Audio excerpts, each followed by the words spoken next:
आता खबरो विस्तारान. बुधवारा मंत्रिमंडळाची बसका जाली. गोंय राज्य सोलर पॉलिसी 2017क मंत्रिमंडळ बसकेत मान्यताय मेळ्ळी. हे सरकार राज्यांत प्रदूषणाचेर नियंत्रण हाडपाक योग्य ती पावलां उखलता म्हण ह्या वेळार मुखेलमंत्री Manohar Parrikar उलयला. The main decision of the cabinet today is pertaining to power department, the much awaited Goa state solar policy for 2017 by Goa Energy Development Agency. Maybe await. While a lot of people were anticipating this policy, we went through extensive discussions on this policy to ensure that a robust policy. I am not saying that 100% every policy will be perfect, but an attempt has been made to make a robust and functional policy for the state government in matter of solar power. This is one initiative towards green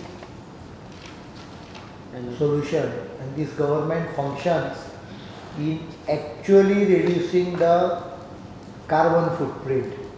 We don't talk about reducing dependence on coal-based power, but we actually act. This is the resolve of the government, and this policy is the first step. I am not saying that with the policy tomorrow itself the solar will start coming in, but I think next 2-3 months the actual framework, actual documentation should come into picture. So you can expect that by this year end, financial year end, this policy will start showing the impact.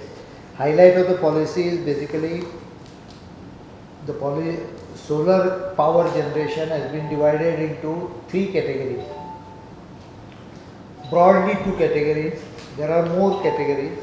The 2 categories have sub-clauses, plus there are different other types of generators. But the main one which are important to us are called as category number 1, which is named as prosumer. 50 megawatt अतिरिक्त वीज NTPCन गोंयांत दिल्या. हाचो गोंयकारांक फायदो जातलो म्हण माहिती वीज मंत्री मडकयकारान दिल्या. RDX गोवा खातीर पर्वरेच्यान chief reporter Kenzil Rodrigues. After a long time, the NTPC has allotted the 50 megawatts additional power, and it's actually going to benefit for the peak hour consumers. Actually, we were paying more